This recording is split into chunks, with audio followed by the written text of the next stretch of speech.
इतना ज़्यादा उतना बड़ा नहीं, बहुत ज़्यादा है, सबको वहाँ पर ही है ना, कम से कम 7-8 गैर सरकारी सभापति महोदय, वित्तीय वर्ष 26-27 के पृथक अनुपूरक के सामान्य वाद विवाद में हिस्सा लेने के लिए आपने समय दिया, इसके लिए मैं आभार व्यक्त करता हूँ। इसके साथ साथ मैं अपने राष्ट्रीय जनता दल आदरणीय श्री लालू प्रसाद यादव और राबड़ी जी का भी आभार व्यक्त करता हूँ, और अपने त्रिस्तरीय जनप्रतिनिधि जो मुझे यहाँ भेजे हैं, मैं उनका भी आभार व्यक्त करता हूँ कि मुझे आज वाद विवाद में हिस्सा लेने के लिए मौका मिला। महोदय, आज लगभग 4.5 साल हो गए इस सदन में, और ऐसा संयोग है कि 4.5 साल में हमने 5 मुख्यमंत्री को शपथ लेते देखा, 5 बार मंत्री को भी शपथ लेते देखा, 48 महीने में 5 बार, यानी कि कोई भी मंत्री अपने विभाग में 10 महीने से ज्यादा नहीं रहे। तो जिस राज्य के मंत्री और मुख्यमंत्री ही स्थिर ना हो तो उसका बजट स्थिर कैसे हो सकता है। 30% की सप्लीमेंट्री बजट लाई गई है। ये सप्लीमेंट्री बजट क्या होता है? विशेष परिस्थिति में आपदा आ गया, बाढ़ आ गया, किसी तरह का, उसमें सप्लीमेंट्री बजट लेते हैं। आज जब स्थिति ये है कि जब सरकार अपने पिछले पैसे को ही खर्च नहीं कर पाई है, तो फिर इस सप्लीमेंट्री बजट की ऐसी जरूरत क्या पड़ गई। आज आप देखें कि सरकार, ये सबको पता है कि सारा विकास का काम ठप पड़ा है, कोई भुगतान नहीं हो रही है, जिसके एवज में तरह तरह के टैक्स लिए जा रहे हैं, जिसके एवज में तरह तरह के टैक्स। अब ऐसी स्थिति हो गई कि एनएस पे टैक्स, एसएच पे टैक्स, अब गांवों से भी टैक्स की बात हो रही है। 30 रुपया प्रति माह पानी पे टैक्स, 30 रुपया सफाई पे टैक्स, 50 रुपया घर कच्चे मकान, पक्के मकान पे 100 रुपया।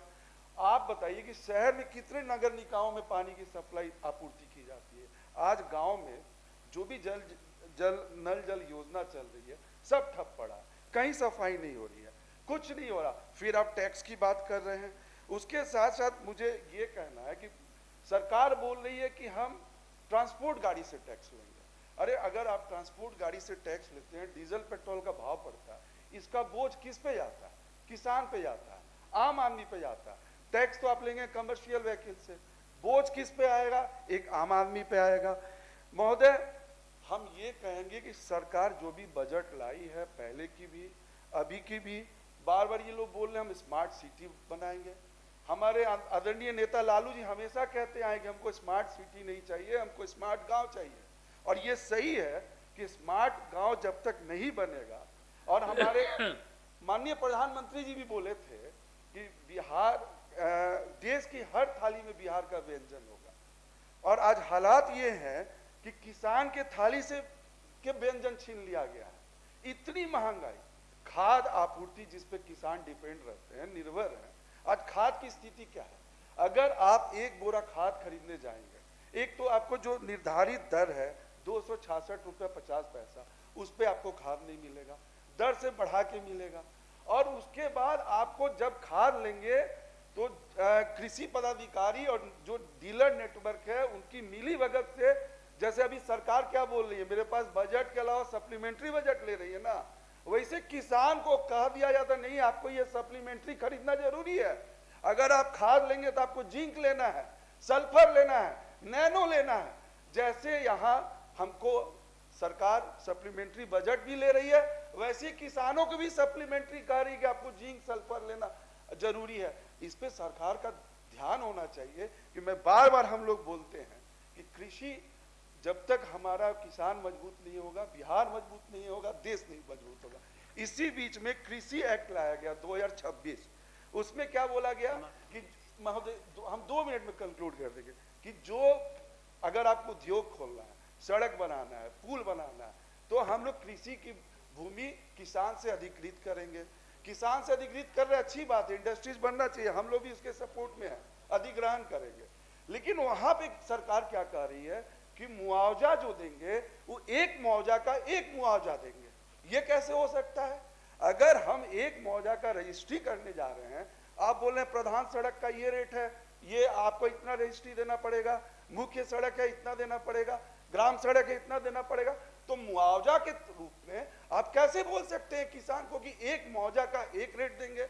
अगर आपको एक रेट देना है एक मुआवजा का, जो सबसे मैक्सिमम रेट है उसको डिफाइन करिए, फिर हमें कोई आपत्ति नहीं है। लेकिन मुआवजा का जो सबसे मिनिमम रेट है वो आप कैसे दे सकते हैं? तो यहां भी सरकार को इस पे सोचने की जरूरत है इस बजट में।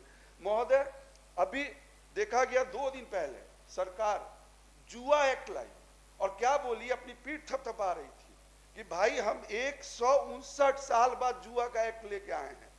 अरे महोदय, हमको कहना कि जुआ एक्ट का जरूरत क्या पड़ा?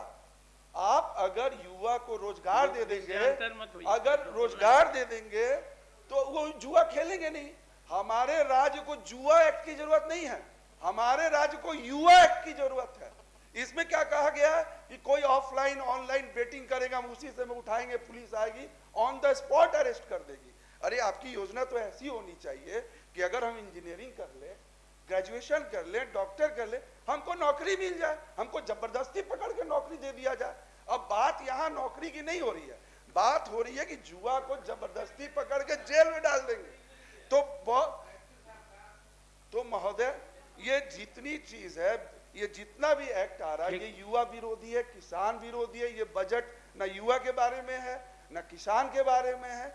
हम इस बजट का समर्थन नहीं करते हैं और अनुपूरक बजट का समर्थन नहीं करते। आपने मुझे समय दिया, बहुत बहुत धन्यवाद। ठीक।